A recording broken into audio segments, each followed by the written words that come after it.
Let's look at the area of regular polygons, beginning with the equilateral triangle. First, I need to construct one.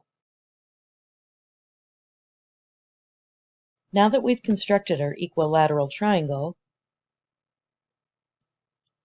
whose sides are in the ratio x, x root 3, and 2x, let's say the side is S. Then the side across from the 30-degree angle would be S over 2, and the side across from 60 degrees is going to be S square root 3 divided by 2. So if we use this information and plug it into the standard formula for the area of a triangle, the base is S, and the height is S root 3 over 2. And when we simplify that, we get S squared root 3 over 4. So now if we take a look at what our book has to tell us about equilateral triangles, they walk us through the same formula that we just created. The only difference is that I wrote the square root of 3 in the numerator. They're putting it on the side. You could also easily write it as S squared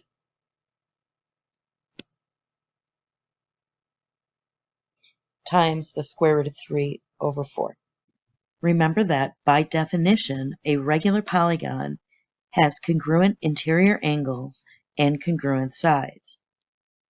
The radius of a polygon is drawn from the center to a vertex. The apothem of a polygon is drawn from the center to the midpoint of a side. It is therefore perpendicular to that side.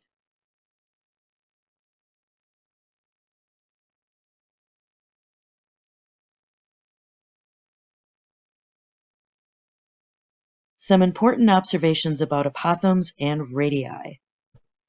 All apothems of regular polygon are congruent, and only regular polygons have apothems. An apothem is the radius of the circle that would be inscribed or inside the polygon. An apothem is a perpendicular bisector of a side. A radius of a regular polygon is the radius of the circumscribed circle. The radius of a regular polygon does bisect the angle of that polygon. When we draw all of the radii, we get congruent triangles. How many congruent triangles do we get? The same as the number of sides. If I label the apothem as A,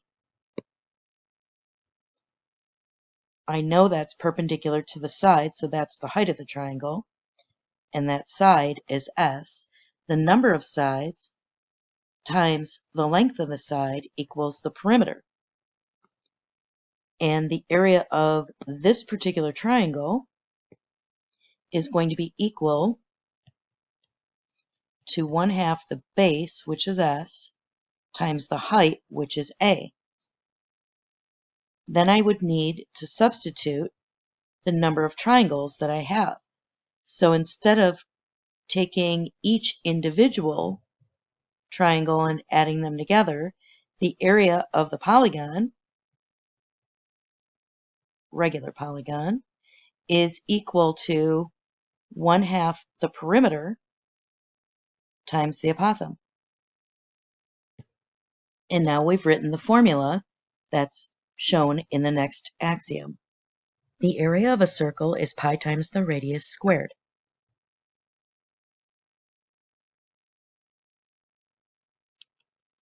The area of a sector is found by the percentage of the area of a circle. So you could use the measure of the central angle or the measure of the corresponding arc. Recall that they are equal.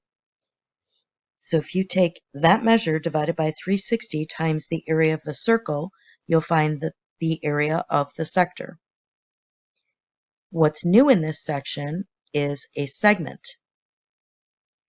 A segment is the region bounded by the chord of a circle and its corresponding arc. To find the area of a segment, take the area of the sector minus the area of the triangle, and that will leave you with the area between that chord and the arc.